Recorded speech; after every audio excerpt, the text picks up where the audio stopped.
Okay. जो हम आधुनिक भारत का डिस्कशन कर रहे थे, जिसके अंतर्गत ब्रिटिशकालीन औद्योगिक पूंजीवाद के चरण के अंतर्गत, औद्योगिक पूंजीवाद चरण का मतलब यह है कि ये 1813 से लेकर के 1858 तक जितनी भी इनकी नीतियां रहेंगी इस दौरान, वो सारी नीतियां औद्योगिक पूंजीवाद से प्रेरित रहेंगी। और औद्योगिक पूंजीवाद का मुख्य उद्देश्य था कि औद्योगिकरण के माध्यम से लाभ कमाना। अब औद्योगिकरण के माध्यम से लाभ कैसे कमाएंगे, आप सभी जानते हैं कि भाई भारत को निर्यातक, तैयार माल का निर्यातक और कच्चे माल का निर्यातक और तैयार माल का आयातक देश बनाना था, इस उद्देश्य से। ठीक है, ओके, इस उद्देश्य से, ठीक है ना। तो इसी उद्देश्य से इनकी जितनी भी सारी राजनीतिक नीति हमने देखी कल, इनकी पॉलिटिकल पॉलिसीज, उसमें देखा कि ज्यादा से ज्यादा ये अपने साम्राज्य का विस्तार करेंगे ताकि बड़ा से बड़ा मार्केट इनके कंट्रोल में आए और वहां से बड़ी मात्रा में कच्ची वस्तुएं या मैं कहूँ कृषि के उत्पाद इनको प्राप्त हो, ताकि ये औद्योगिकरण को बढ़ावा दे सके। इसी प्रकार अगर अब हम आगे बढ़ते हैं इनकी राजनीतिक नीतियों के अंतर्गत, और मैंने आपसे यही कहा है कि आप जब भी इनकी कोई चीज पढ़ो, है ना, आप जब भी कोई भी चीज पढ़ो तो हमेशा एक चीज याद रखना कि आप कंपेयर करना, पहले की चीजों से अब के साथ कंपेयर करना आपको बहुत जरूरी है, क्योंकि यदि आप कंपेयर नहीं करोगे तो फायदा नहीं हो पाएगा, ज्यादातर चीजें सीख नहीं पाओगे। तो अगर एक एक चीज हम देखें इनकी राजनीतिक नीति क्या थी प्रशासन नीति के अंतर्गत, तो प्रशासन की नीति इसमें मुख्य रूप से क्या थी इनकी, प्रशासनिक कानून व्यवस्था का सुदृढ़ीकरण। क्योंकि जब ये यहाँ पर आए सत्ता में, जब इन्होंने 1813 के 1957 से लेकर के और 1813 तक अपने साम्राज्य का विस्तार कर लिया। अब विस्तार कर लिया तो इनको अपने साम्राज्य में उसको अच्छे से चलाना था, ताकि ज्यादा से ज्यादा मामलों पर ये अच्छे से अपना कंट्रोल कर सके। तो इसलिए एक अच्छा, क्योंकि आपको पता है कि यदि ये मार्केट के रूप में भारत को यूज करना चाहते हैं तो एक साम्राज्य ऐसा होना चाहिए जहां पर शांति हो, जहां पर लूटमार कम हो, ताकि वस्तुओं का व्यापार अच्छे से किया जा सके।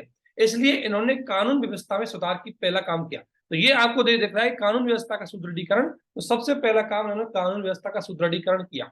और ये काम किसने किया सबसे पहले चालू, लॉर्ड हेस्टिंग ने।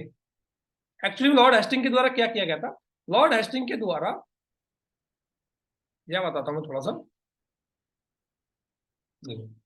हम अभी इनका पढ़ रहे थे कौन सा चरण, एक मिनट।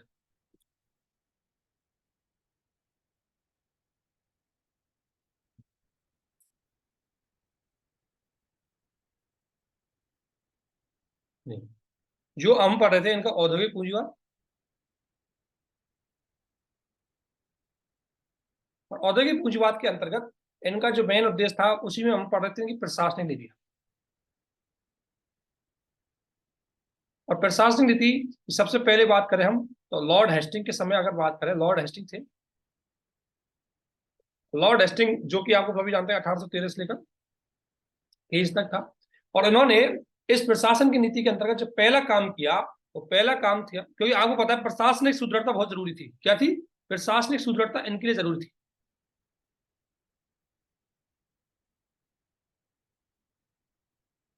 ठीक है ना, क्योंकि आपको पता है जब भाई ये आप 1757 से भारत में आते हैं, साम्राज्य विस्तार करते हैं अभी इनका। अब इनका कारण क्या था, ये साम्राज्य का विस्तार करे थे। और साम्राज्य विस्तार करने के लिए ये बात बिल्कुल सही है कि साम्राज्य विस्तार करने के लिए इनको साम्राज्य में सुदृढ़ता बहुत जरूरी थी, एडमिनिस्ट्रेटिव कंट्रोल करना बहुत जरूरी था। और सेकेंडली भारत को बाजार के रूप में डेवलप करना था, उसकी सुरक्षा के लिए भी इनको ये काम करना बहुत जरूरी था। इसी उद्देश्य से इन्होंने ये किया। तो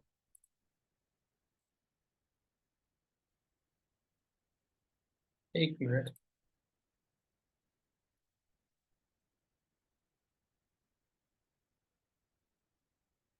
ठीक है। तो अब यहां देखना, इसलिए बोरिंग हेस्टिंग के द्वारा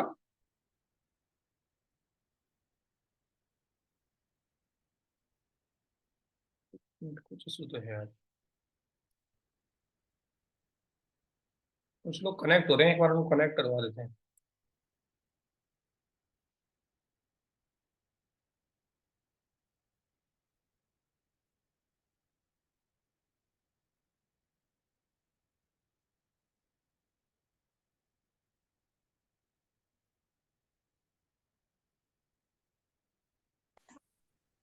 या तो ऐसा यस, प्लीज म्यूट कर लेना, प्लीज म्यूट कर लो, ठीक है ना। अब जब क्या कर रहे हैं स्कूल में, ये बच्चों के खिला रहे ठीक है ना, 1 मिनट यार, कुछ लोग तो साम्राज्य विस्तार हुआ है ना। अब इनका काम था बाजार का सुदृढ़ीकरण करना, बाजार का सुदृढ़ीकरण करना। ठीक है, कोई डाउट है आपको? किसी को डाउट डाउट पूछ सकते हैं। बाजार का सुदृढ़ीकरण करना, और बाजार का सुदृढ़ीकरण करने के लिए सबसे बड़ी चीज थी सुरक्षा। इसलिए आपने देखा होगा, क्योंकि आपको पता है कि भारत में पिंडारियों का बहुत ज्यादा प्रकोप था, विशेषकर मध्य भारत के अंतर्गत, जो लूटमार ज्यादा करते थे। इसलिए सबसे पहले बोरिंग स्टीन के द्वारा पिंडारियों को नियंत्रित करने का काम किया गया था। ओके, सबसे पहले को बोरिंग स्टीन के द्वारा पिंडारियों को नियंत्रण करने का काम किया गया था, ताकि इसमें कंट्रोल किया जा सके। तो इसलिए बोरिंग हेस्टिंग्स ने इसमें काम, sorry Lord Hastings, Lord Hasting, आज थोड़ा सा इसमें पेन नहीं चल रहा, कुछ इशू आ रहा है।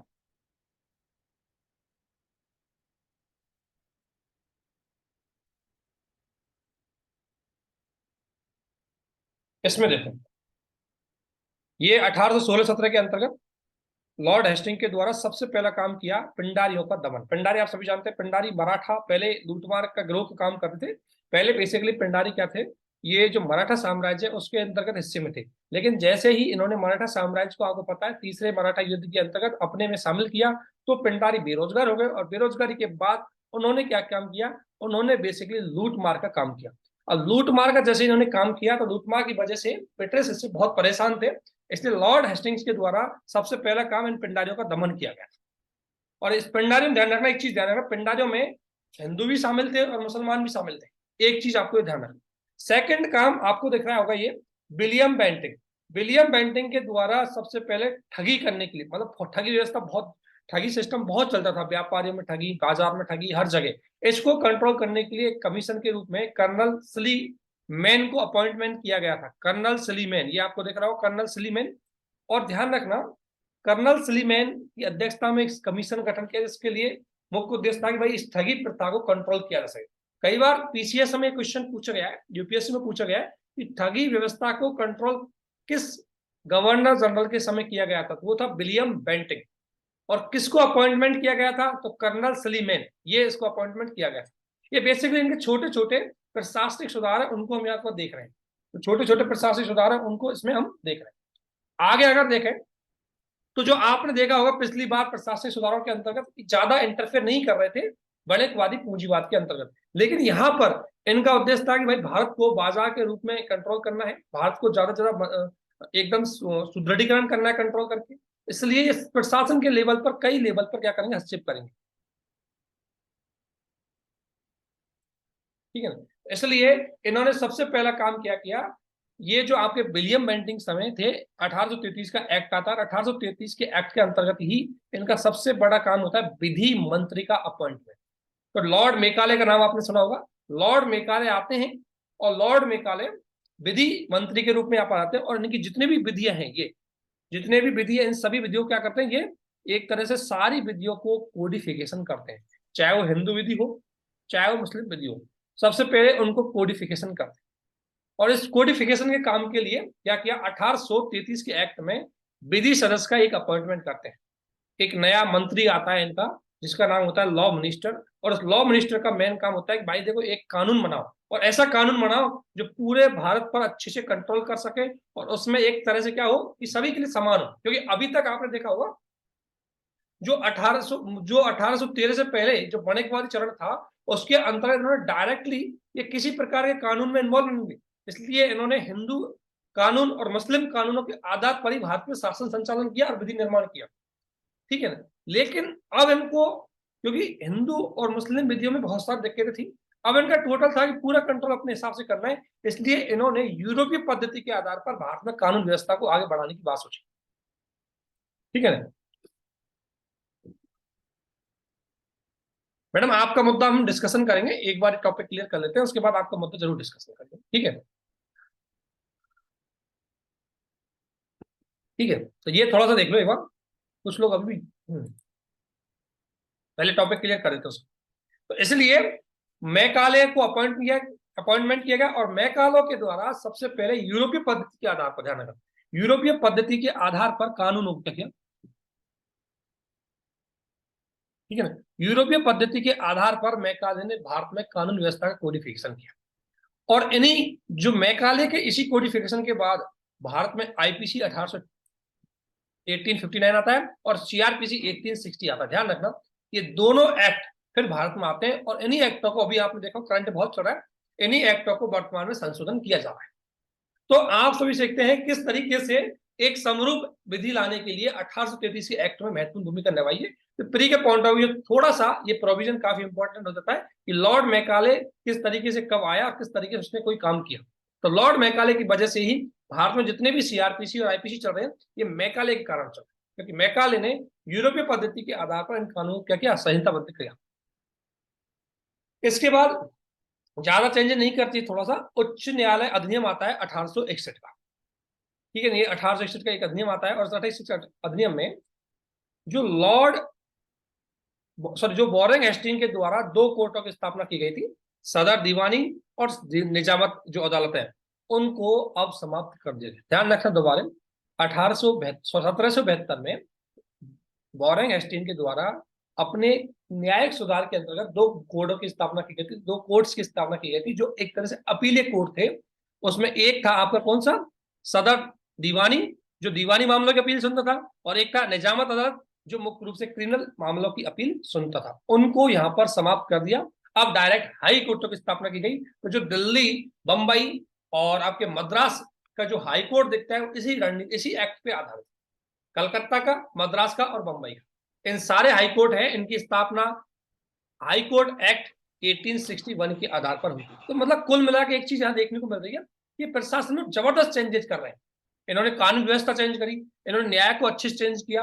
भारत में बहुत सारी चीजें इस दौरान चेंज कर रहे हैं, और चेंज करने का एक ही टारगेट है, भारतीय जो मार्केट है उसको सुरक्षित किया जा सके और वहां पर वस्तुएं ज्यादा से ज्यादा बेची जा सके। इसी दौरान सबसे इंपॉर्टेंट पार्ट आता है ये भू राजस्व व्यवस्था। एक बार इसको देख लेते हैं, भू राजस्व व्यवस्था ज्यादा इंपॉर्टेंट पार्ट है ना। इसको थोड़ा सा हम देखते हैं। एक थोड़ा सा इसमें एडिटिंग में इशू आ रहा है, थोड़ा सा एक मिनट वेट कीजिए, मैं एडिटिंग का चालू कर देता हूँ। यहाँ तक देखो, कल तक अब तक जितने भी अपने प्रीवियस वीडियो है, अगर आप लोग रेगुलर देख रहे हैं तो उसमें किसी प्रकार कोई कंफ्यूजिंग हो आपको, तो वो आप यहाँ पर पूछ सकते हैं। और आप बताइए, थोड़ा सा मैं इसमें एडिटिंग में कुछ इशू आ रहा है, इसलिए थोड़ा सा टाइम लग रहा है। एक बार मुझे बता दिए किसी के क्या क्या डाउट हो, डाउट पूछ लो एक बार, ताकि मैं कंटिन्यू करूंगा उसके बाद इसको। यस, डाउट पूछ लीजिए जब तक आपका, थोड़ा सा इसमें कुछ टेक्निकली एडिटिंग में इशू आ रहा है, तो मैं उसको सही कर रहा हूँ एक बार, तब तक आप डाउट पूछ लीजिए अपना।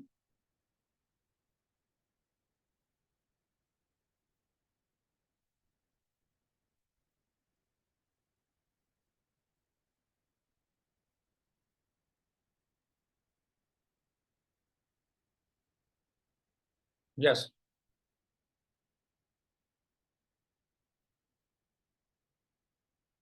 ठीक है, कोई ना, बाद में पूछ लेना। बस आप मुझे एक मिनट दीजिए, थोड़ा सा इसको सही कर लेता हूँ मैं, क्योंकि एडिटिंग नहीं हो रही तो थोड़ा सा लिखा नहीं आ रहा, तो अच्छा नहीं लगेगा क्लास में।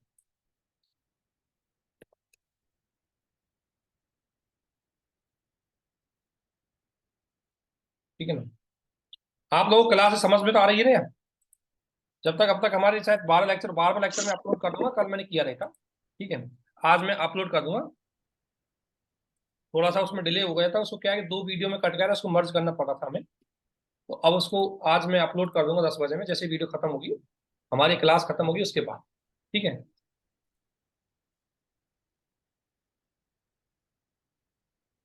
1 मिनट और दीजिए मुझे थोड़ा सा।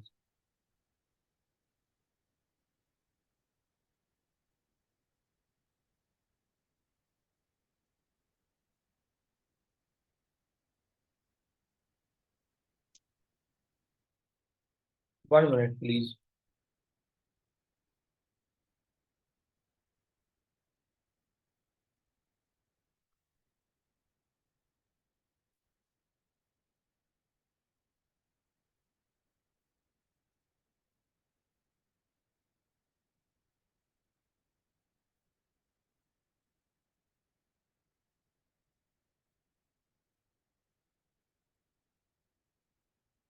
ओके, देखो हिस्ट्री को केवल घटनाओं के माध्यम से मत पढ़ना, आप थोड़ा सा हिस्ट्री को बहुत कॉन्सेप्चुअल पढ़ना, आपको कभी भी दिक्कत नहीं आएगी हिस्ट्री पढ़ने में, चाहे आप किसी भी सब्जेक्ट को, कोई दिक्कत नहीं आएगी। ठीक है ना, आपकी सारी चीजें अच्छी से हो जाएंगी, कोई भी दिक्कत नहीं आएगी। बस इसको थोड़ा सा कॉन्सेप्चुअल पढ़ना है, अदरवाइज आप घटनाओं मैथमेटिक्स पढ़ोगे तो हो सकता है आपको बोरिंग भी लगे, और हो सकता है याद भी ना रहे।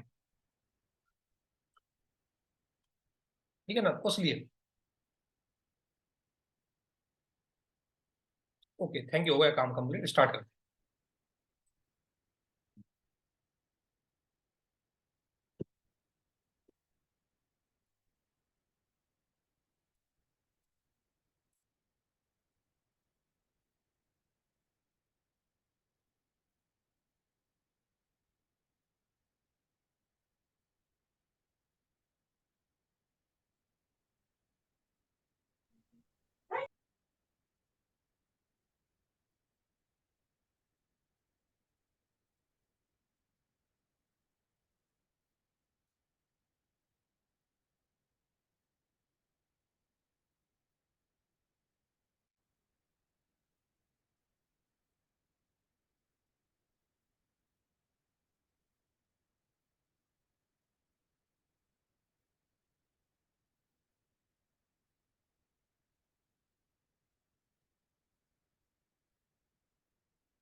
नहीं नहीं, मैं अभी आवाज बोल नहीं रहा, थोड़ी देर वेट करो थोड़ा सा, मुझे कुछ इसमें पीडीएफ में इशू आ रहा है, उसको सही करने दो एक मिनट।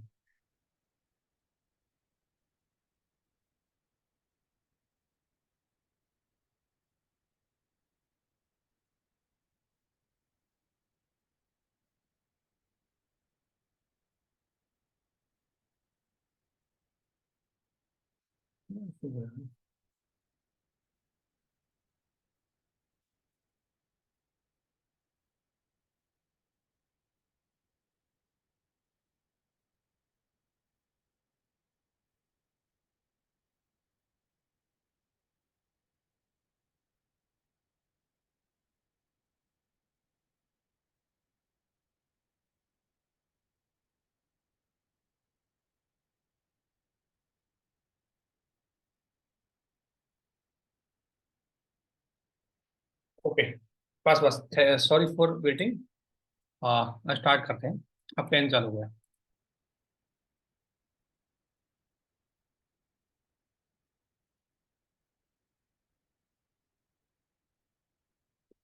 ठीक है, हम अब पढ़ेंगे भू राजस्व व्यवस्था के अंतर्गत। इसको थोड़ा समझना है कि आखिरकार इन्होंने क्या सिस्टम चेंज किया, और इसको हमें कंपेयर करना है आपकी पुरानी भू राजस्व व्यवस्था, जिसे क्या बोला गया, इस्तेमारी बंदोबस्त। स्थायी बंदोबस्त को हमने पढ़ा था पिछली बार, ठीक है ना। अब स्थायी बंदोबस्त के स्थान पर अब हम पढ़ेंगे कौन सी भू राजस्व व्यवस्था, रैयतवाड़ी व्यवस्था। अब आखिरकार ये क्या हुआ कि इन्होंने इस्तेमारी बंदोबस्त के स्थान पर एक नया सिस्टम लेके आए, और वह सिस्टम था रैयतवाड़ी व्यवस्था। इन दोनों में अंतर भी समझेंगे, इसको क्यों लेके आए इसको भी समझेंगे, ताकि हम थोड़ा सा पता लगा पाए कि आखिरकार ये सिस्टम क्यों लागू किया गया। देखो, अब थोड़ा सा कंपेयर करो पिछली चीज से। पिछली क्लास में आपने देखा होगा कि देखो, वणिकवादी पूंजीवाद के अंतर्गत इनका उद्देश्य था रेवेन्यू। क्या था? रेवेन्यू, राजस्व कमाना। राजस्व कमाना इनका उद्देश्य था कि भाई हमें राजस्व कमाना है, और उस राजस्व को हमें किस में यूज करना है, उस राजस्व को फिर निवेश के माध्यम से यूज करना है, और फिर हमें व्यापार करना है और अच्छे से फायदा करना है। इसलिए ये क्या कर रहे थे, प्रशासनिक खर्चा कम करना चाहते थे, और एकदम स्थायी आय प्राप्त हो जाए, ये इनका उद्देश्य था। ठीक है ना। लेकिन जब औद्योगिक पूंजीवाद आया तो इनका उद्देश्य क्या हो गया कि भाई अब हमें चाहिए किसके लिए, बाजार। और बाजार का मतलब है कि यूरोपीय वस्तुओं की क्या हो, डिमांड। और डिमांड कब होगी, जब लोगों की क्या होगी, इनकम। लेकिन भारतीय किसान बड़ी कमजोर स्थिति में थे। किसकी वजह से? स्थायी बंदोबस्त की वजह से। इस्तेमारी बंदोबस्त या स्थायी बंदोबस्त की वजह से किसान बहुत गरीब हो गए, क्योंकि उनको दो तरीके से लूटा गया, एक और अंग्रेजों ने और एक और जमींदारों ने। इसकी वजह से ग्रामीण अर्थव्यवस्था पूरी तरह ध्वस्त हो गई, जिसकी वजह से यूरोपीय वस्तुओं की मांग एकदम जीरो थी ग्रामीण क्षेत्रों में। अंग्रेजों के बाद में ये मन आ गया। इसलिए इस बात को समझते हुए ध्यान रखना, दो तरीके से। एक तो बेटरेस पूंजीपति वर्ग, जो भारत में व्यापार करना चाह रहा था, जो भारत को मार्केट के रूप में यूज करना चाहता था। और दूसरा, भारत सरकार, इन दोनों के बीच में एक द्वंद्व चला। भारत सरकार का मतलब है या ब्रिटिश सरकार, ध्यान रखना। और ये है उद्योगपति, उद्योगपति मतलब ब्रिटिश कंपनी।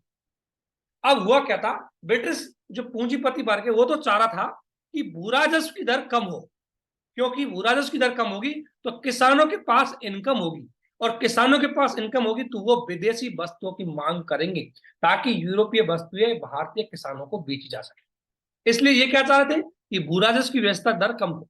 दूसरी ओर गवर्नमेंट की तरफ से अगर हम देखें तो गवर्नमेंट चाह रही थी कि अगर हम साम्राज्य का विस्तार करेंगे तो हमें प्रशासनिक खर्चा करने के लिए भू राजस्व चाहिए, प्रशासनिक खर्चा करने के लिए भू राजस्व चाहिए। अभी दो चीज चल रही है, एक कह रहा है कि ज्यादा होना चाहिए बिकॉज प्रशासनिक खर्चा बढ़ेगा, प्रशासन को संचालन करना है तो उसका व्यय निकालने के लिए हमें भू राजस्व को वृद्धि करना चाहिए। दूसरी ओर पूंजीपति वर्ग यानी औद्योगिक वर्ग, उनका मानना यह था कि भारत एक बड़ा मार्केट के रूप में यूज हो सकता है यदि भारतीय किसानों पर भू राजस्व की कर दर कम की जाए, ताकि किसानों की इनकम बढ़े, इनकम बढ़ेगी तो किसानों की क्रय शक्ति बढ़ेगी और किसान हमारी वस्तुओं को आसानी से आयात कर सकेंगे, अर्थात ये भारत को बाजार के रूप में यूज करना चाहते हैं। ठीक है, एक तो ये कारण था, इसलिए ध्यान रखना इस्तेमारी बंदोबस्त के स्थान पर एक तो रैयतवारी व्यवस्था लेकर आए। अब यही क्वेश्चन आपसे पूछ रहा था, आपके लगता है डायरेक्टली भाई कई जगह जमींदार नहीं थे इसलिए लेके आए, ये बात सही है कि कई जगह जमींदार नहीं थे इसलिए डायरेक्ट किसानों से लिंकिंग किया गया था। रैयतवारी व्यवस्था क्या थी, जिसमें डायरेक्ट किसानों से कंपनी डायरेक्ट किसानों से भू राजस्व वसूल। तो एक कारण क्या था उसमें, एक कारण था कि ब्रिटिश भारतीय किसानों को एक मार्केट के रूप में यूज करना चाहते। दूसरा, एक लगान सिद्धांत चलता है, आपने पढ़ा होगा, इकोनॉमी में चलता है, जिसे डेविड रिकार्डो के द्वारा दिया गया लगान सिद्धांत। ये लगान सिद्धांत में क्या कहता है, लगान सिद्धांत ये कहता है कि देखो ये जमींदारी व्यवस्था है, जमींदार है ना, ये एक तरह से परजीवी है। परजीवी को आप मतलब समझते हैं, ये दूसरे पे निर्भर है, और दूसरे पे निर्भर मतलब है ये किसानों पर निर्भर थे, क्योंकि जमींदारों के पास जमीन थी लेकिन खेती करना नहीं आता था, वो पूरी खेती के लिए किस पे डिपेंड थे, किसानों पे डिपेंड।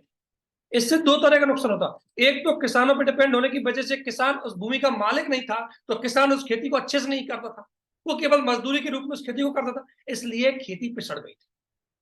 दूसरी ओर वो जमींदार खुद खेती करना नहीं जानता था, इसलिए किसानों को ज्यादा शोषण करता था, क्योंकि उसको ये पता नहीं था किसानों को खर्चा कितना होता है, क्या चीज आता है। इस तरीके से डेविड रिकार्डो ने बोला कि जमींदारी सिस्टम एकदम खराब है, ये जमींदारी सिस्टम होती है ये अच्छे उत्पादन के लिए जरूरी नहीं, इसलिए डेविड रिकार्डो ने जमींदारी सिस्टम को इग्नोर किया।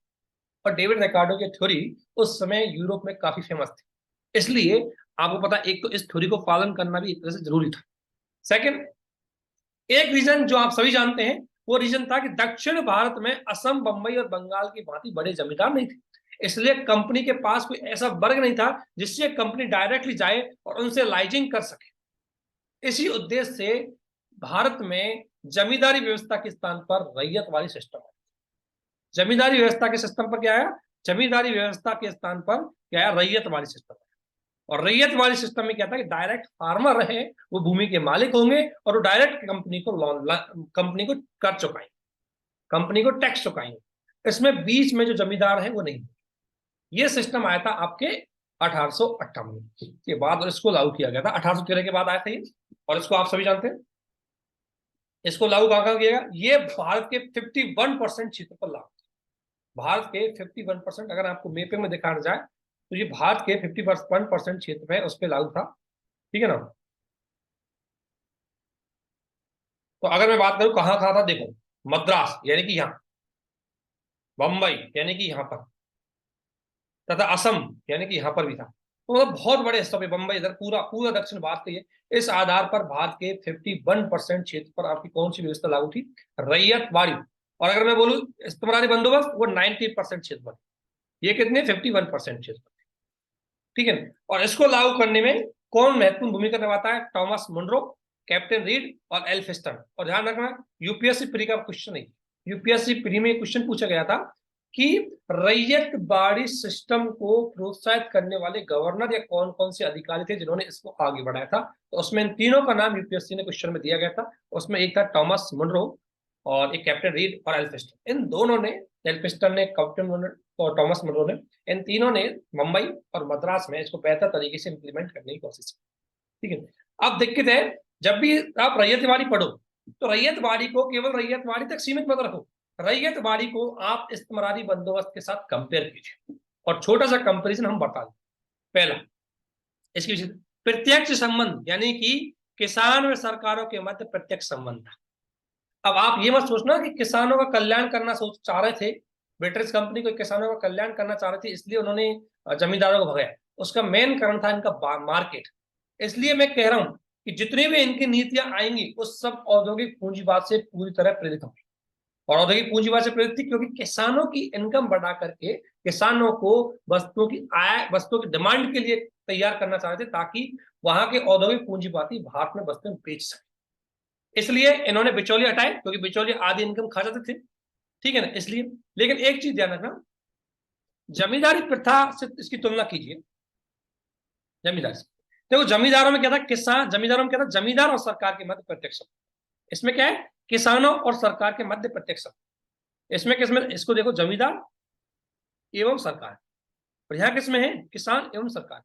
सेकंड, अगला, लेकिन दिक्कत यह है कि भूमि पर अधिकार सरकार का था परंतु किसानों को डिस्ट्रीब्यूट की गई थी। अंतर यह कि जो जमींदारी प्रथा थी उस पर जमीन पर अधिकार जमींदारों का था, वो स्वामी थे, वो मालिक थे, और वो अपनी भूमि को दूसरे को बेच सकते थे, यहां तक कि अपनी भूमि को उत्तराधिकारी में भी देख सकते थे, यहां तक कि अपनी भूमि को उत्तराधिकारी के रूप में भी दे सकते थे। लेकिन रैयतवाड़ी सिस्टम के अंतर्गत किसानों से डायरेक्ट संबंध तो स्थापित किया लेकिन किसानों को भूमि के अधिकार नहीं दिए, अर्थात किसान अपनी भूमि को दूसरे को ट्रांसफर नहीं कर सकते थे, किसान अपनी भूमि को उत्तराधिकारी के रूप में यूज नहीं कर सकते थे। किसानों को केवल भूमि शेयर की गई थी कि आप ऐसे खेत पर या ऐसे क्षेत्र पर अपनी खेती कीजिए और इस क्षेत्र पर निश्चित अनुपात में हमें रेवेन्यू। तो एक संबंध हमने यहां देखा। सेकंड,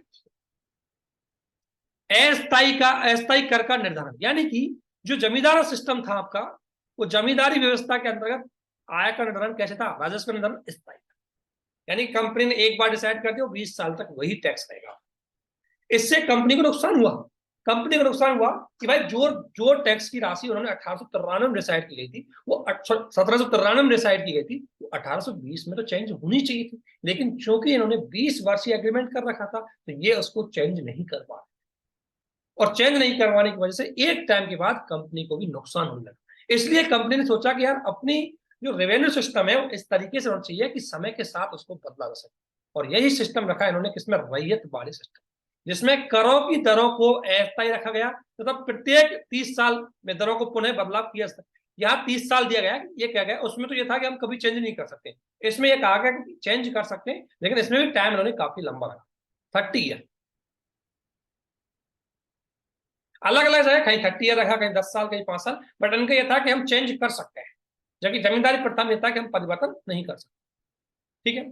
अगला, किसानों के अधिकार, इसमें भूमि पर किसानों का स्वामित्व तो मिल गया परंतु सामुदायिक भूमि पर सरकार का नियंत्रण था, यानी कि ज्यादातर भूमि पर क्या था, सरकार का ही नियंत्रण था। और यह स्वामित्व का मतलब है उनको आवंटित की गई थी लेकिन उनको पूर्ण अधिकार नहीं दिया गया, जिस तरीके से जमींदारों को दिया गया। आपको पता है जमींदारों को तो भूमि पर जमींदारी का व्यवस्था का अधिकार था ही था, साथ साथ में जो चारा है उस पर भी जमींदार का अधिकार था, जलाशय थे उस पर भी जमींदारों का अधिकार था, लेकिन रैयत वाले सिस्टम में अंग्रेजों ने ऐसा नहीं किया, ठीक है। अगला अगर हम देखें, इसमें करों का निर्धारण कैसे होता है, तो भू राजस्व का निर्धारण उपज के आधार पर नहीं बल्कि भूमि के क्षेत्रफल के आधार पर किया जाता है। यानी कि जैसे आपको मान लो मैं 2 बीघा जमीन दे दी और 2 बीघा जमीन पर मान लो मैं 1000 रुपये आपसे बाहर से टैक्स लूंगा, तो इन्होंने चाहे आप इसमें प्रोडक्शन कितना ही करो मैं टैक्स आपसे चाहिए, तो इन्होंने उपज के आधार पर नहीं बल्कि क्षेत्रफल के आधार पर टैक्स को डिस्ट्रीब्यूट किया। ध्यान रखना, रैयतवाड़ी सिस्टम, ठीक है। अब ये बात, एक इसकी बेसिक विशेषता है जो आप सभी जानते हैं कि रैयतवाड़ी सिस्टम कहां पर लागू हुआ, कितना क्षेत्र था, किसने लागू किया और उसकी विशेषताएं क्या है, ये आपके प्री से संबंधित सारे स्टैटिक इसमें आ जाते हैं, ठीक है। आगे अगर मैं आपसे बात करूं, आगे हम बात करें आपसे,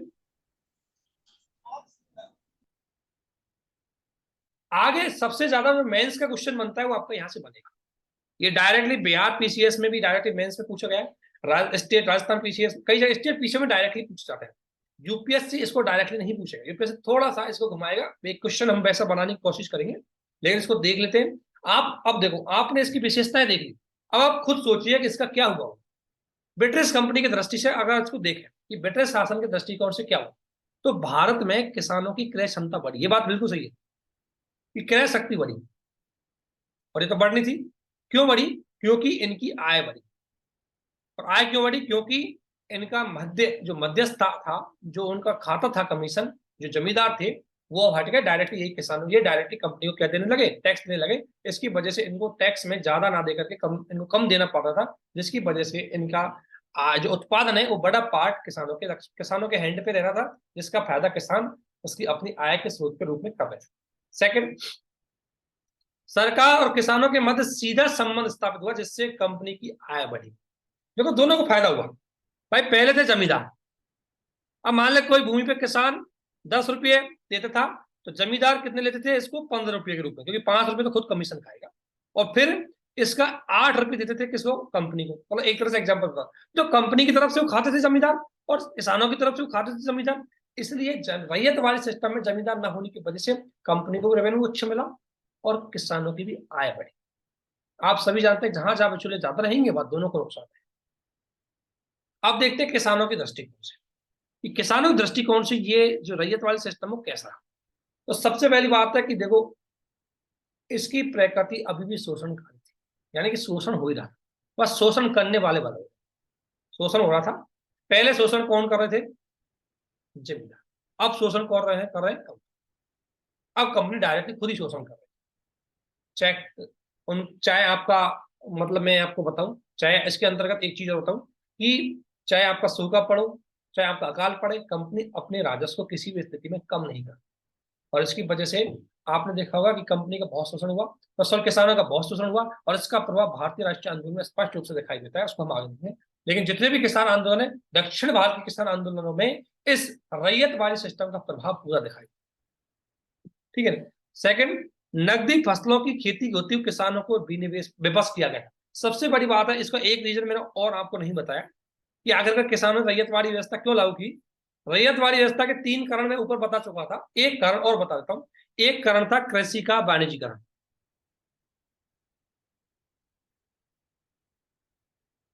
क्यों? क्योंकि इनको चाहिए था कच्चा माल। अब जमींदारों से ज्यादा खे नहीं पाते, इसलिए इन्होंने प्रत्यक्ष नियंत्रण के माध्यम से कच्चा माल, यानी उन व्यवसायिक फसलों को बढ़ावा दिया, जो नकदी फसलें जैसे कपास है, जैसे नील है, इन। अब ये बात सही है कि एग्रीकल्चर में यदि व्यावसायिक फसलें आगे बढ़ेंगी तो बहुत अच्छी बात है। आज भी हम व्यावसायिक फसलों को आगे बढ़ाने की कोशिश कर रहे हैं कि भाई बागवानी फसलें आगे बढ़े, कपास, तिलहन दलहन ये भी आगे बढ़े, ताकि किसानों की इनकम अच्छी हो।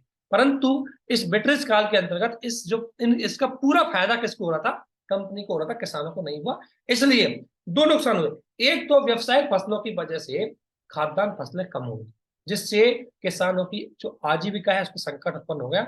लोगों को खाने का अनाज उत्पन्न नहीं होने लगा, भूखमरी बढ़ी। और दूसरी बात, अकाल बहुत ज्यादा पड़े, और अकालों की वजह से जब पहले से ही भूखमरी पड़ी हुई है और बीच में एक साल अकाल पड़ गया, और ज्यादा उसका दुष्प्रभाव देखने को मिला। इसलिए 1813 से लेकर के 1858 के बीच में बड़ी मात्रा में अकाल भी देखे गए, और बड़ी मात्रा में ग्रामीण क्षेत्रों में मौतें भी देखी। ठीक है ना? तो ये इसका एक दृष्टिकोण और देखते हैं।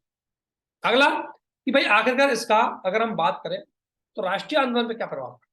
तो राष्ट्रीय आंदोलन पे है कि किसानों में असंतोष बढ़ा।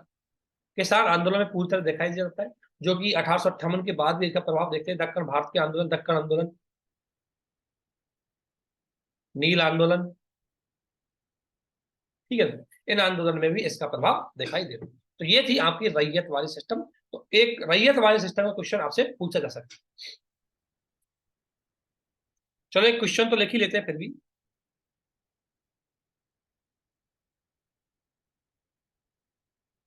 रैयत वाली व्यवस्था का आधार औद्योगिक पूंजीवाद था। औद्योगिक पूंजीवाद के हित से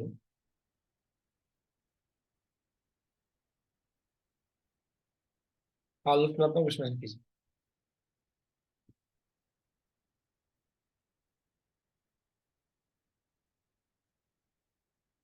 ठीक है। तो रैयतवादी सिस्टम का आधार औद्योगिक पूंजीवाद था या औद्योगिक पूंजीवाद के हित थे। इसको आपको सोचना है, देखना है, लिखना है कि कैसे आप इसको लिखना। ठीक है, क्वेश्चन बड़ा ही आपको पता है कॉन्सेप्चुअल है, आसानी से इसको लिख दोगे, यही फैक्ट आपको दिखाना है। क्वेश्चन इसी से घुमा, रैयतवादी सिस्टम, जमींदारी सिस्टम, कभी भी आपको ध्यान रखना इनका क्वेश्चन आपको आए मेंस में, दोनों कंपेयर जरूर करना, चाहे इनको स्टार्टिंग में कंपेयर कर देना, चाहे आप कंक्लूजन में कंपेयर करना, कोशिश करना इनको कंपेयर जरूर करना स्टार्टिंग करने की, अगर कभी भी आपसे किसी भी एग्जाम के मेंस के अंतर्गत पूछा जाए। प्री में इनसे जो फैक्ट हमने आपको बताया, इससे ज्यादा कोई फैक्ट रैयतवादी सिस्टम में नहीं बचा।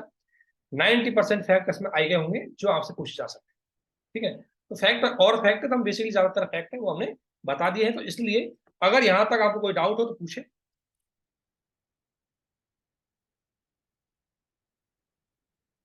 ज्यादा डाउट है किसी को? ठीक है, और थोड़ा सा एक्टिव रहिए, तभी तो फायदा रहेगा इसका। बाकी तो मैं रिकॉर्ड करके भी भेज सकता हूँ, अगर आप एक्टिव रहेंगे तभी। ठीक है, एक चीज और है, ये वीडियो 2-1 मिनट में आपको बैंड अप हो जाएगा, दूसरा लिंक सेंड किया जाएगा आपको, इमीडिएट छोड़िए उसको। एक लिंक सेंड किया जाएगा, उसमें इमीडिएट छोड़िए। ओके, बढ़िया, अच्छी बात है। और जो भी डाउट है आपका क्लास के एंड में हम पूछेंगे।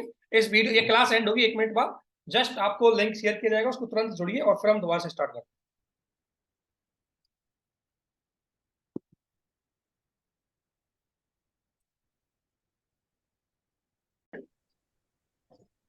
ये महलवाड़ी, अब देखो अभी तक हमने रैयतवाड़ी सिस्टम को देखा, कभी हिस्ट्री में पढ़ते समय। अब आप चाहो तो रिसोर्सेज के रूप में आप स्पेक्ट्रम जाके देख सकते हो एक बार। स्पेक्ट्रम में यही घटना है, देखो स्पेक्ट्रम के 4-5 पेज में यही घूमी फिरी कहानी आपको, तो आप उसकी चाहो तो हेल्प ले सकते हो, यदि आपको पढ़ना है तो वहां से थोड़ी सी आप हेल्प ले सकते हो उसमें। ठीक है, पेंट कीजिए। यस, ठीक है। तो अब हम आगे पढ़ते हैं महलवाड़ी सिस्टम। ठीक है ना, ये इसके बारे में आपने सुना होगा, महलवाड़ी सिस्टम के बारे में थोड़ा सा ब्रीफ देख लेते हैं, ज्यादा इंपॉर्टेंट पार्ट नहीं है इतना, बट इसको फिर भी थोड़ा सा हम देख लेते हैं, कहीं इसके क्वेश्चन पढ़ ना जाए कभी, कई बार एक लाइन में दे दे, तो आपको पता होना चाहिए। अभी तक हमने 2 महत्वपूर्ण सिस्टम देखे भू राजस्व व्यवस्था के, जिसमें एक था आपका इस्तेमारी बंदोबस्त, जिसे स्थायी बंदोबस्त बोलते हैं, जिसे जमींदारी सिस्टम भी बोलते हैं, और दूसरा है आपका महलवाड़ी सिस्टम, सॉरी दूसरा था रैयतवाड़ी, तीसरा है महलवाड़ी सिस्टम। तीसरा क्या है? आपका महलवाड़ी सिस्टम। आप एक बार अपनी वॉइस कनेक्ट कीजिए, हमारी ओर से वॉइस आ रही है पूरी, आप अपना अगर इशू आ रहा है तो दोबारा रिकनेक्ट कीजिए। ठीक है, तो अब पढ़ते हैं महलवाड़ी सिस्टम के बारे में थोड़ा सा। तो महलवाड़ी सिस्टम में देखो, सिचुएशन देखो इनकी, कुछ ज्यादा चेंजेस इन्होंने किए नहीं थे, ज्यादा चेंजेस नहीं किए इन्होंने। बेसिकली जो गांव की बजाय एक इकाई बना दी, मतलब एक किसानों की बजाय गांव को एक इकाई के रूप में बना दिया। तो इसको थोड़ा देखते हैं पहले। देखो, बढ़ते हुए ब्रिटिश साम्राज्य के खर्चे को पूरा करने तो धन की जरूरत थी। आपको पता है कि ये जब साम्राज्य विस्तार कर रहे थे, साम्राज्य विस्तार कर रहे थे, और साम्राज्य विस्तार के अंतर्गत इन्होंने प्रशासनिक विस्तार किया, प्रशासनिक विस्तार किया, क्योंकि साम्राज्य विस्तार के अंतर्गत एक तो युद्ध हो रहे थे, तो युद्धों में व्यय हो रहा था, और अब ये प्रत्यक्ष कंट्रोल कर रहे थे, इसलिए अब किसी से क्षतिपूर्ति भी नहीं मांग सकते थे। पहले तो क्या करते थे, ये क्षतिपूर्ति मांगते थे। पहले क्या करते थे, क्षतिपूर्ति मांगते थे, भाई मेरा इतना खर्चा हुआ है तो आप इतना हमें दीजिए। लेकिन अब चूंकि प्रत्यक्ष कंट्रोल ही कर रहे थे साम्राज्य पर, इस दौरान इन्होंने क्षतिपूर्ति नहीं मांगी, इसकी वजह से इनका युद्ध में खर्चा बहुत हुआ। अब खर्चा होने की वजह से इनको रेवेन्यू चाहिए होता, जिसमें एक तरीका इन्होंने अपनाया रैयतवाड़ी, जो दक्षिण भारत में चला, लेकिन एक तरीका और अपनाया उत्तर भारत के अंदर, जिसमें एक क्या था आपका, महलवाड़ी। और महलवाड़ी में चेंज कुछ नहीं था, महलवाड़ी में क्या किया, एक इकाई क्या बनाई आपकी, एक गांव को एक इकाई बना दिया। जैसे कि भाई ये पूरा साम्राज्य है, इसमें ये गांव है, और ये सारे गांव, जैसे इस गांव से 100 रुपये ले जाएंगे, इससे 200 रुपये ले जाएंगे, इससे 300 रुपये, इससे 500, इससे 1,000, और सभी फिर राजस्व देंगे किसको, कंपनी।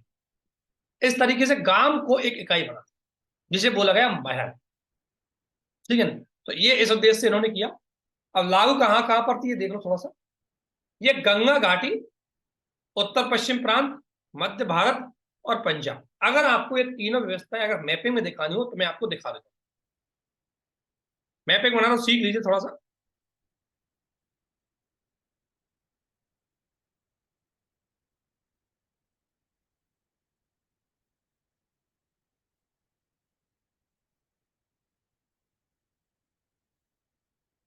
मैपिंग मेंस में काफी अच्छा काम आता है, तो इसको सीख लीजिए थोड़ा सा। ठीक है, देखो अगर आपको दिखाना है कि मैपिंग की कोशिश करो, जब भी अगर आए सिस्टम तीनों, तो इनके क्षेत्र को दिखाने के लिए मैपिंग का यूज कर ही देना मेंस में, छोड़ना नहीं है। तो देखो, सबसे पहले हमने जमींदारी व्यवस्था पढ़ी, तो ये जमींदारी व्यवस्था है। ये जमींदारी व्यवस्था जो कितने क्षेत्र पर लागू थी, 90%। दूसरी पढ़ी हमने रैयतवाड़ी, ये रैयतवाड़ी है, मोस्ट प्रोबेबली ये क्षेत्र पूरा रैयत, ये वाला, ये कितनी थी, 51% से। तीसरी पढ़ रहे हैं हम, ये वाला, ये कितने पे, ये पूरा देखो गंगा घाटी, ये वाला गंगा घाटी के, ये हाथ से जाते पूरा गंगा घाटी, उत्तर पश्चिम प्रांत ये वाला,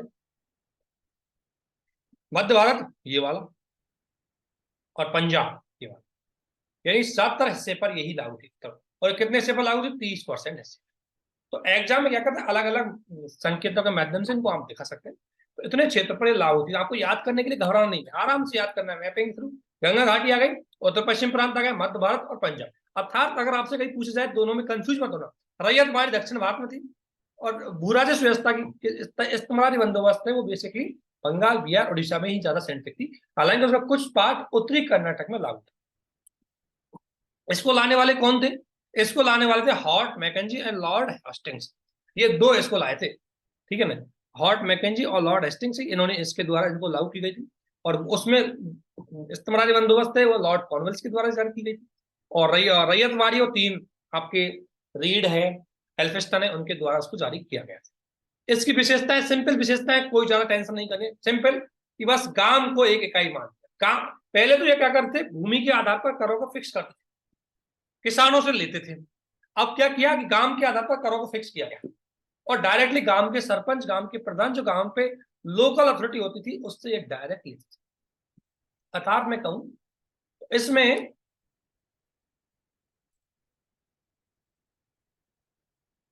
हाँ, इसकी सारी क्लास है वो आपको शेयर की गई है, यूट्यूब पे भी जाएंगे आप तो यूट्यूब पे हमारा जो प्ले लिस्ट है मॉडर्न हिस्ट्री, उसमें जाके देखेंगे तो सारी क्लासें आपको मिल जाएंगी, ठीक है। तो लगान करों का निर्धारण और ग्रामीण क्षेत्र के मुखिया को इसमें काम किया, ध्यान रखना जो सिस्टम, देखो इसकी दो विशेषताएं शामिल है, इसमें जमींदारी व्यवस्था की भी विशेषताएं शामिल है। जमींदारी कैसे, क्योंकि जमींदारों के स्थान पर इन्होंने गांव को इकाई बना करके ग्रामीण मुखिया को पूरा अधिकार दे दिया, और ग्रामीण में किया, गांव का जो मुखिया वो किसानों से भूमि कलेक्ट करता था, रेवेन्यू कलेक्ट करता था, और उसको फिर डायरेक्ट कंपनी को देता था। बस अंतर क्या कर दिया, या जमींदार थे या गांव के मुखिया, ठीक है। ये बेसिक, यहां तक कि ध्यान रखना ग्रामीण मुखिया के पास अधिकार भी इतने थे कि वो अगर कोई किसान उस भूमि पर किसी प्रकार का टैक्स नहीं चुका पा रहा है तो उसको जमीन से बेदखल करने का पूरा अधिकार इनके पास था, ठीक है। इसकी अगर हम बात करें, ध्यान रखना इसमें ब्रिटिश शासन के द्वारा समय समय पर करों की दरों को संशोधित किया, चेंज कर सकते थे जब जरूरत पड़ी है। और व्यक्तिगत भूमि अधिकारों को किसानों को ध्यान रखना, इसने इसमें दोनों विशेषताएं शामिल थी, इसलिए मैं बताना चाह रहा था। इसमें इस विशेषता के अंतर्गत जमींदारी सिस्टम है और रैयतवाड़ी, इन दोनों की विशेषता शामिल है। जमींदारों की विशेषता कैसे, क्योंकि मुखिया को अधिकार दी, और रैयतवाड़ी कैसे, क्योंकि भूमि पर किसानों का ही अभी अधिकार था, भूमि पर किसानों का अधिकार, ठीक है। इसलिए इसमें दोनों विशेषताओं को शामिल करते हुए ये जो महलवाड़ी सिस्टम है इसको लागू किया गया था। इसके सिस्टम क्या है, भूराजस्व में बहुत तेज गति से बढ़ा, 50 से 75% तक भूराजस्व बढ़ा। क्यों, उसका कारण क्या था, ये गांव के मुखिया ये खुद भी तो खाते थे बीच में, तो इसलिए खुद को लाभ कमाने के उद्देश्य से इन्होंने भूराजस्व को ज्यादा बढ़ा। सेकंड, भूमिहीनता बढ़ी।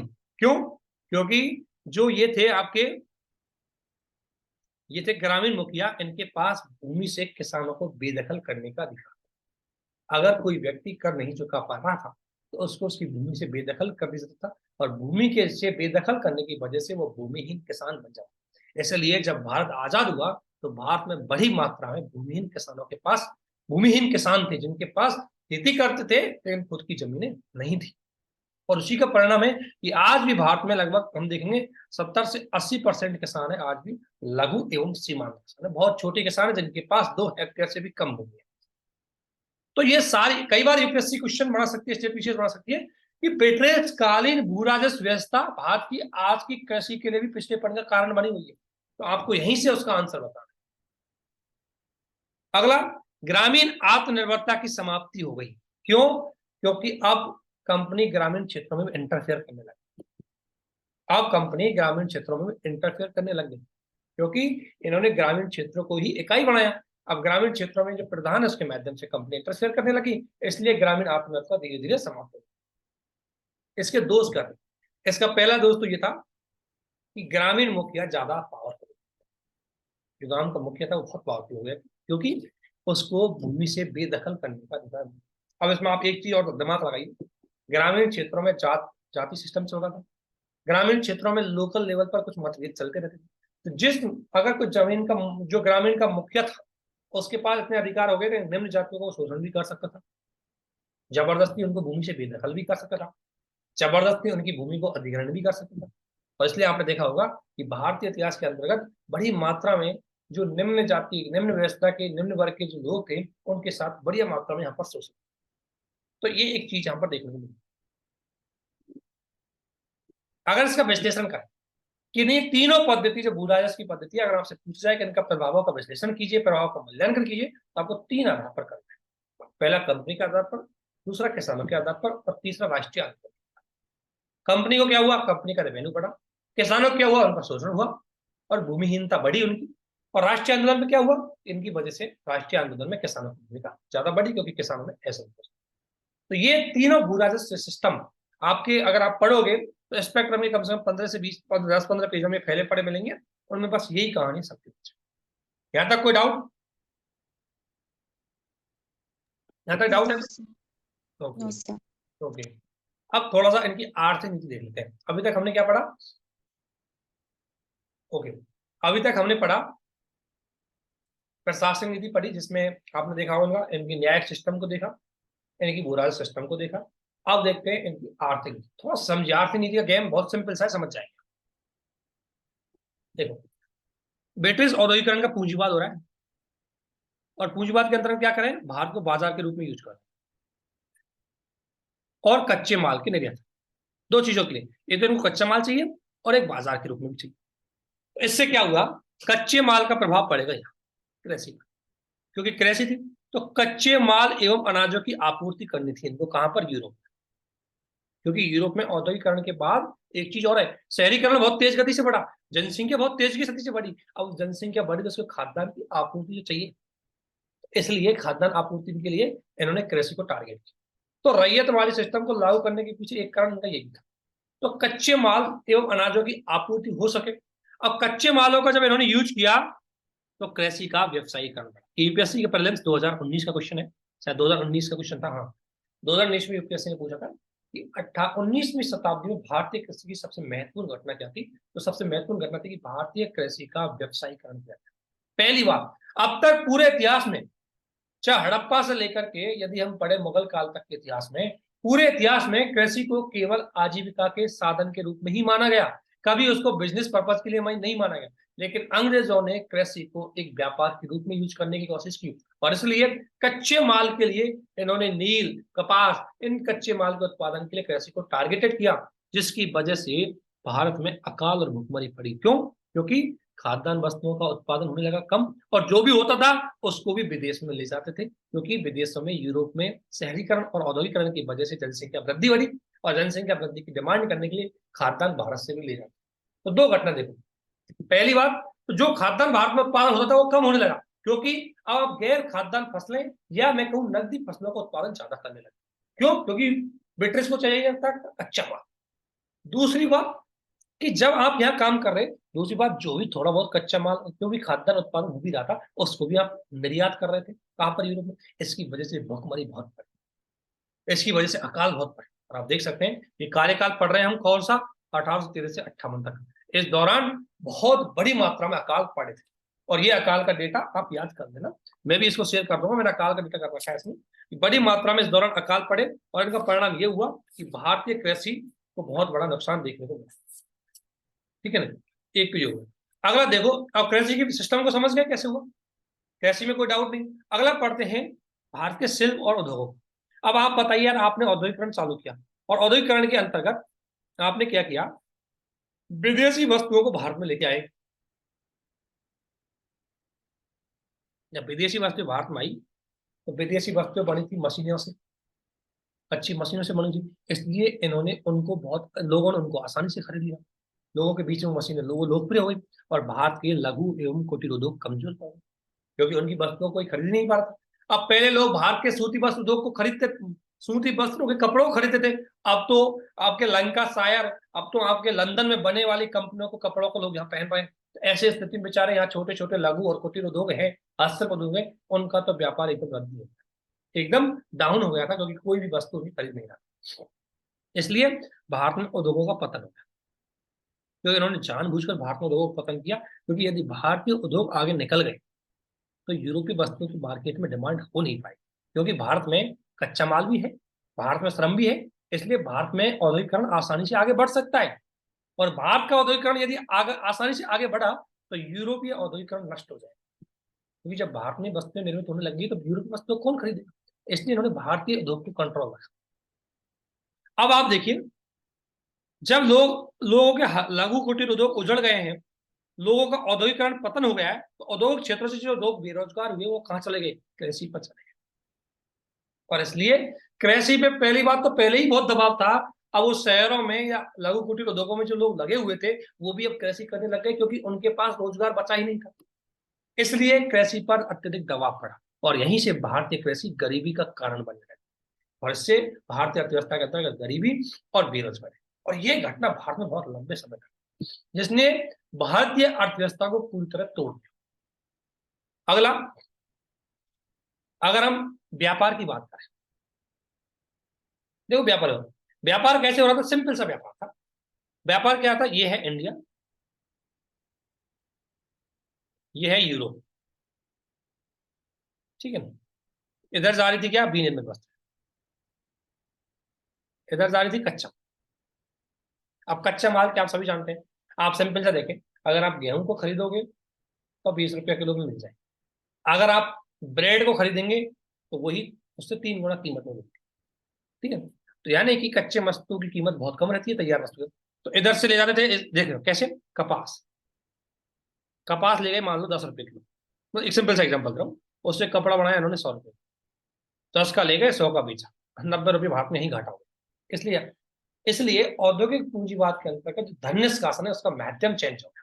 पहले माध्यम था रेवेन्यू के माध्यम से, व्यापार के माध्यम से, अब माध्यम हो गया औद्योगिकरण के माध्यम से। तो भारत में क्या हुआ, व्यापार के अंदर विनिर्मित वस्तुओं का आयातक और कच्चे माल का निर्यातक भारत बन गया। इससे भारतीय अर्थव्यवस्था के स्ट्रक्चर, ध्यान रखना, स्ट्रक्चर में शब्द क्या यूज हुआ है, संरचना में नकारात्मक प्रभाव पड़ा। स्ट्रक्चर मतलब भारतीय अर्थव्यवस्था के अंदर जो बैलेंस ऑफ पेमेंट है एकदम नकारात्मक। अभी तक के इतिहास में भारत हमेशा हर वस्तु का निर्यातक रहा है, लेकिन इस औद्योगिक पूंजीवाद के बाद भारत आयातक बन गया, और भारत बड़ी मात्रा में आयातक बन के उभरा। इसलिए भारतीय इकोनॉमी में स्ट्रक्चरल चेंज हुई। कैसे चेंज हुए, पहले हम निर्यातक थे, अब हम आयातक, ठीक है। सेकंड, अब इन सबके पीछे इनका टारगेट था कि भाई ज्यादा से ज्यादा वस्तुओं को बेचा जाए, ज्यादा से ज्यादा मार्केट तक पहुंचा जाए। इसलिए इन्होंने यातायात एवं संचार का डेवलप, सड़क बनाई, रेल बनाए, टेलीग्राफ बनाए, और इन सबसे क्या हुआ, भारतीय मार्केट का एकीकरण। क्यों, क्योंकि अब दिल्ली की वस्तुएं बंबई जाने लगी, बंबई की वस्तुएं कलकत्ता जाने पड़ी। इस आधार पर वस्तुओं का एकीकरण या मार्केट का एकीकरण देखो। और जब मार्केट का एकीकरण हुआ तो उसको देखो, उसके बाद क्या हुआ। यहां तक कोई डाउट, किसी प्रकार कोई समझ में नहीं आया बताना। यही आपकी स्पेक्ट्रम की घटना में यही कहानी आपको मिलेगी, लेकिन इस तरीके से उसको एक्सप्लेन नहीं किया गया। वहां डेटा के माध्यम से, फैक्टों के माध्यम से चीजें समझाई गई है, लेकिन यहाँ हमारा टारगेट है आपको समझाए। देखो कैसे, अब बाजार का एकीकरण हुआ, उसका कारण है कि रेलवे का विकास हुआ, संचार का विकास हुआ, ठीक है, परिवहन ट्रांसपोर्टेशन बढ़े, तो आसानी से व्यापार बाजार एकीकृत हो गया। लोग आसानी से गांवों से शहरों में जाने लगे, शहरों से गांवों में आने लगे, दिल्ली से कलकत्ता, कलकत्ता से दिल्ली। ओके, अब देखो इसमें ब्रिटिश विनिर्मित उत्पादों के व्यापक प्रचलन ने भारतीय हस्तशिल्प उद्योगों को नष्ट कर दिया। ये बात बिल्कुल सही जो मैंने अभी बताई थी, कि जब विनिर्मित उत्पाद भारतीय मार्केट में आए, क्यों, अब देखो बेचारे छोटे छोटे लघु और कुटीर उद्योग थे, उनका थोड़ा बहुत बिजनेस चलता था देशी रियासतों के अंतर्गत, उनका बिजनेस चलता था भारतीय राजाओं के अंतर्गत, लेकिन धीरे धीरे कंपनी ने उन पे भी अपना कंट्रोल कर लिया और वहां पर यूरोपीय वस्तुएं पहुंचाने लगे। और आपने देखा होगा राजाओं को बड़ी बड़ी अच्छी अच्छी चीजों का शौक लगा दिया ना, शराब पीने का शौक लगा दिया, तो राजा वीआईपी शराब पीते थे। राजाओं को हाई फाई कपड़े पहनने का शौक लगा दिया, तो वो अच्छे हाई फाई कपड़े पहनते थे, और सब कहाँ बनते थे, लंदन में। इसलिए यूरोपीय वस्तुओं की डिमांड इस तरीके से बढ़ाई गई और भारतीय वस्तुओं की डिमांड एकदम डाउन हो गई। सेकंड, भारत पर निजी ब्रिटिश पूंजीपतियों ने का काफी मात्रा में ऋण था। एक उन्होंने काम क्या किया, एक तरीके क्या किया, देखो आप सभी जानते हैं मार्केट इकोनॉमी में बाजार से लोन लेते हैं, कंपनी में निवेश करते हैं, लाभ कमाते हैं और उसको बाद में चुकाते हैं। लेकिन अब निजी व्यापारी आए, भारतीय पूंजीपति, और उन्होंने भारतीय राजस्व स्रोतों से, क्योंकि भारतीय राजस्व पे कंट्रोल किसका था, कंपनी का, तो कंपनी से ही रुपये लिए, भाई हमें लोन दे दीजिए, और लोन लेकर के उसको अच्छे से औद्योगिकरण में निवेश किया और उसको भारत में व्यापार किया और चुकाया तो चुकाया, नहीं चुकाया, अर्थात बड़ी मात्रा में लोन लेकर के मजे। सेकंड, एकीकृत बाजार और भाप के इंजन के आविष्कार ने भारत में ब्रिटिश पूंजीवाद के, वो भाई जो मैंने आपको पूंजीवाद का मार्ग बताया, भारत में किस तरीके से कैपिटलिज्म बढ़ने लगा। कैपिटलिज्म बढ़ने का मतलब है भारत में धीरे धीरे जो औद्योगिकरण, मतलब जो बड़े बड़े उद्योगपति है उनका भी धीरे धीरे कंट्रोल भारतीय व्यापार में होने लगा। क्योंकि एक चीज जानना, एक टाइम के बाद यूरोप में औद्योगिकरण डाउन होने लग जाएगा, क्योंकि यूरोप में वस्तुओं का निर्माण एक टाइम के बाद रुक जाएगा, क्योंकि वहां पहले से बहुत सारी वस्तुएं बन चुकी है। अब धीरे धीरे औद्योगिकरण भारत की तरफ से, वो हम अगले चरण में पढ़े, ठीक है। इसके बाद अब थोड़ा सा विस्तार से पढ़ते हैं कृषि का व्यवसायीकरण को। पहले पढ़ते हैं थोड़ा सा कॉमर्शलाइजेशन ऑफ एग्रीकल्चर, और कॉमर्शलाइजेशन ऑफ एग्रीकल्चर के अंतर्गत कैसे हो रहा था। ये है ब्रिटिश उद्योग और ये है भारतीय कृषि। देखो यहां से ज्यादा था कच्चा माल और यहां से आ रहा था तैयार, इस तरीके से यूज किया गया। तो इससे कहा है कि भारतीय कृषि का दोहन ब्रिटिश औद्योगिकरण के हित में किया गया। कैसे किया गया था कि भारतीय कृषि का, अब इनको चाहिए नील तो नील का उत्पादन करो, इनको चाहिए कपास तो कपास का उत्पादन, ठीक है ना। तो इसी तरीके से भारतीय कृषि है अब भारतीय आधार पर नहीं बल्कि ब्रिटिश औद्योगिकरण के आधार पर। सेकंड, यद्यपि कृषि का व्यवसायीकरण भारतीय कृषि में कोई नई बात नहीं थी, क्योंकि कृषि का व्यवसायीकरण भारतीय कृषि में पहले भी होता था। भाई कपास की खेती तो भारत में पहले भी होती थी, प्राचीन काल से भी होती थी, वहां पर भी लोग गैर खाद्यान्न वस्तुओं का उत्पादन करते थे। लेकिन ब्रिटिश काल में इसको ज्यादा फोकस किया, और फोकस करने का तरीका था भारतीय किसानों का शोषण। फोकस किस आधार पर था, भारतीय किसानों के शोषण के आधार।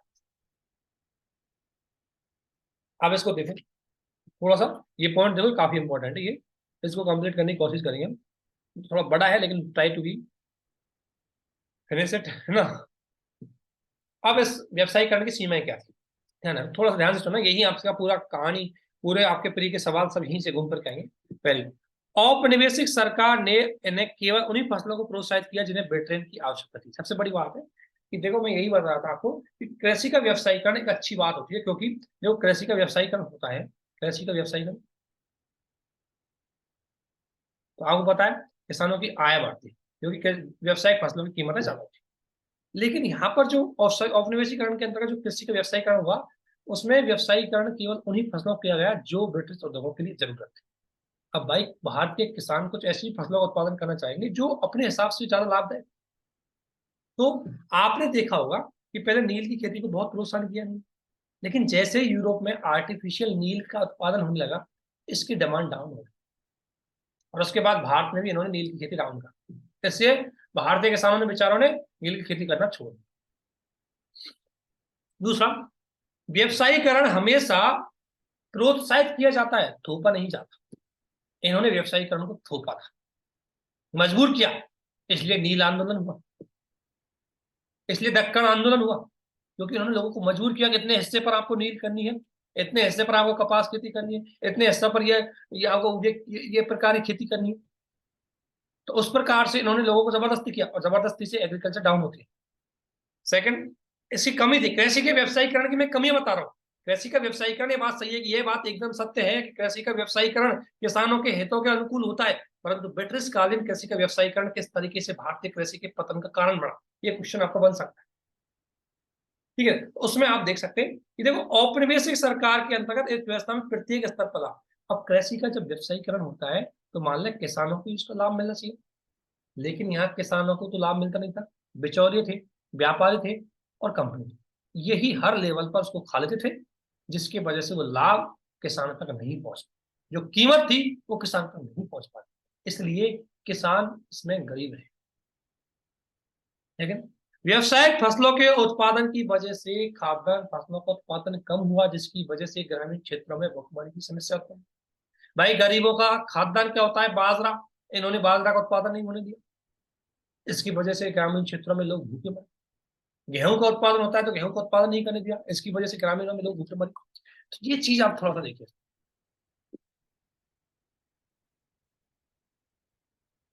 मैडम रुक रुक के क्लास नहीं चल रही होगी, एक बार आप थोड़ा सा नेटवर्क पे देखिए। रुक रुक के चल रही है क्या मेरी क्लास? एक बार नेटवर्क कनेक्ट करके देखिए।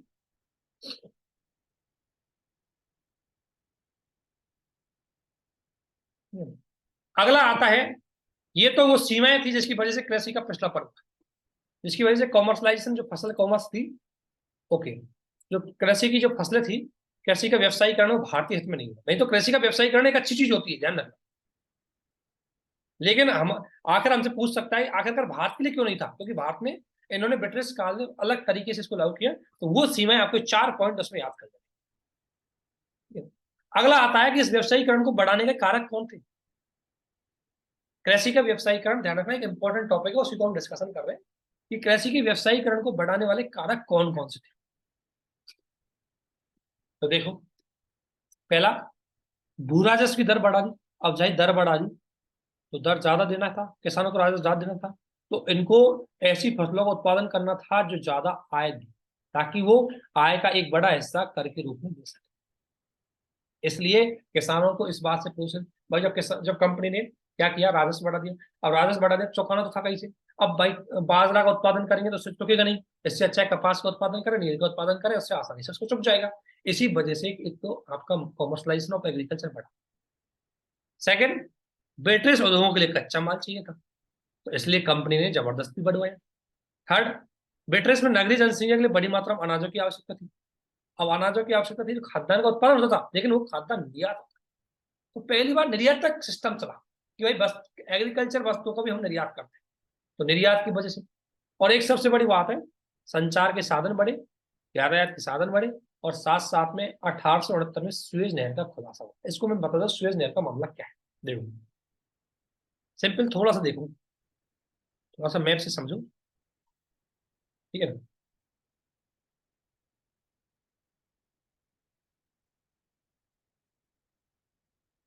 ठीक है, ये है अरब सागर, और इधर है आपका, ये यूरोप था, ठीक है, ये यूरोप है, ठीक है। तो पहले क्या करते थे, पहले बाहर से वस्तुएं जाती थी, वो वस्तुएं जाती थी, बाहर से निर्यात होता था वस्तुओं का, तो ये ऐसे जा रहा था, देखो, ऐसे जा रहा था, देखो,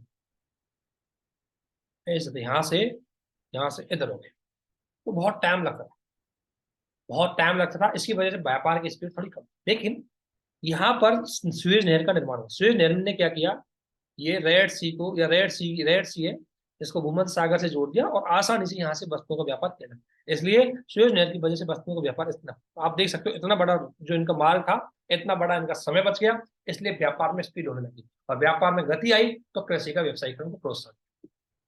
ठीक है, ये चीज थी। तो ये कारक थे जो कृषि के व्यवसायीकरण को बढ़ाते। अब हमारा अगला पॉइंट है, अब हमने कृषि का व्यवसायीकरण को बढ़ा, लेकिन इस औद्योगिक पूंजीवाद के अंतर्गत दूसरी घटना हमें देखने को, ध्यान रखना, औद्योगिक पूंजीवाद के अंतर्गत एक घटना क्या देखी, कृषि का व्यवसायीकरण। दूसरी घटना देखी हमने बी औद्योगिकरण। बी औद्योगिकरण का मतलब है उद्योगों का पतन। तो इस दौरान भारत में बी औद्योगिकरण देखा गया, और बी औद्योगिकरण का कारण क्या था। देखो, अब ये कारण समझने हैं, कुछ कारण नहीं, वो सभी कारण हमने ऑलरेडी डिस्कशन कर लिए हैं, बस उनको एक बार और देखेंगे। पहला था चार्टर अधिनियम 1813, ध्यान रखना। मैंने आपसे बोला था कि कंपनी के एकाधिकार को समाप्त किया जाएगा ताकि ज्यादा से ज्यादा कंपनियां बेच सके, बेचने वाला ज्यादा से ज्यादा आ सके। तो इसने बोला इसके माध्यम से भारत में कंपनी के एकाधिकार को समाप्त कर दें, जिससे कि लंकाशायर और मैनचेस्टर के औद्योगिक उत्पाद भारत में आ सके। इससे जब बड़ी मात्रा में लंकाशायर और मैनचेस्टर के औद्योगिक उत्पाद भारत में आने लगे, तो भारत के हस्तशिल्प और लघु कुटीर उद्योगों की जो उत्पाद है उनकी मांग कम होने लगी, और उसकी वजह से उनका पतन होने लगा। पहला कारण समझ गए। सेकंड, ब्रिटिश सरकार ने ब्रिटेन और यूरोप, ध्यान रखना, इन्होंने क्या किया, क्या रणनीति खेली, यूरोप से कोई वस्तु आ रही थी, उस पर ये कोई आयात शुल्क नहीं लगा, शुल्क। लेकिन जब भारत की वस्तु यूरोप में जाती थी तो उस पर शुल्क लगा। इससे क्या होता था, 10 रुपए की चीज यहाँ पहुंचते पहुंचते 20 रुपए को जाती। अब महंगी हो जाएगी तो लोग उसको आयात ही नहीं करेंगे, इसलिए भारतीय वस्तुएं यूरोप के मार्केट में प्रतिस्पर्धा ही नहीं कर पाई। इसकी वजह से भारतीय उद्योगों की डिमांड कम। ठीक है, तो इनकी कहते हैं एक तरफा व्यापार करें। सेकंड, रेलवे के माध्यम से भारत के दूरदराज क्षेत्रों तक, अब पहले ये था कि ग्रामीण क्षेत्रों में भाई बैटरी वस्तुएं नहीं पहुंच पाएंगी तो लघु कुटीर उद्योग चलते रहे, लेकिन उन्होंने रेलवे का विकास किया, इन्होंने सड़कों का विकास किया और हर गांव गांव तक औद्योगिक वस्तुएं पहुंचा दी। जब गांव गांव तक इन्हीं की वस्तुएं पहुंच गई, जैसे आजकल अगर आप देखें तो हर जगह का चाइनीज माल पहुंच जाएगा तो भारतीय वस्तु लोग खरीदेंगे नहीं। इसी प्रकार से हर जगह तक अगर यूरोपीय वस्तुएं पहुंच जाएंगी तो लोग यूरोपीय वस्तुएं खरीदेंगे, क्योंकि मैं एक ग्राहक हूं तो मुझे, मेरा उद्देश्य क्या है कि मुझे जिस चीज से ज्यादा फायदा हो मैं उसी को खरीदूंगा। अब भारतीय उद्योग तो बेचारे बड़ी मेहनत से बनाते थे, एक शर्ट बनती थी 10 रुपये में। अब औद्योगिक, यूरोपीय औद्योगिक क्षेत्र है, वो बनाते थे, उनकी शर्ट बनती थी कितना आसानी से, कंपनी थी, इसकी वजह से भारतीय उद्योग ध्वस्त हो गए। फिर कंपनी की साम्राज्यवादी नीति, कंपनी की साम्राज्यवादी नीति के कारण अधिकांश देशी रियासतों पर ब्रिटिश साम्राज्य में विलय कर दिया और देशी रियासतें भारतीय औद्योगिक, भारतीय हस्तशिल्प औद्योगिक वस्तुओं का एक बड़ा मार्केट थी, लेकिन वो मार्केट अब कंपनी के पास चला गया क्योंकि उन रियासतों पर कंपनी का कंट्रोल है, इसकी वजह से। और एक, अंग्रेजों ने 1813 के एक्ट के बाद एजुकेशन, हम आगे पढ़ेंगे इसको सामाजिक क्षेत्र में, 1813 के बाद अंग्रेजों ने क्या किया कि भारत में इंग्लिश शिक्षा को बढ़ावा दिया ताकि भारत में एक ऐसा वर्ग बनाया जा सके जो मनोवैज्ञानिक दृष्टि से, वैचारिक दृष्टि से यूरोपीय हो। अब जब वैचारिक दृष्टि से यूरोपीय होगा तो यूरोपीय वस्तुओं में रुचि रखेगा, भारतीय उद्योगों की वस्तुएं खरीदेगा नहीं। इसकी वजह से भी ब्रिटिश वस्तुओं की डिमांड यहाँ पर बढ़ी और भारतीय लघु कुटीर उद्योग की डिमांड डाउन।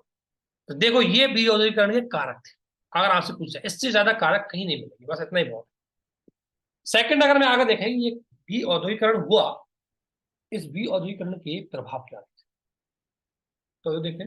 जो प्रभाव आप सिंपल से जानते हैं कि देखो भारत में, भारत की जो परंपरागत ढांचा था जिसमें हमारा क्षेत्र, हमारा वस्त्र उद्योग, सूती वस्त्र उद्योग के लिए भारत फेमस था, दुनिया भर में वस्तुओं को निर्यात करता था, वो एकदम ध्वस्त हो गए और उनकी जगह आधुनिक उद्योग के निर्माण के द्वारा क्षतिपूर्ति नहीं की जा सकी।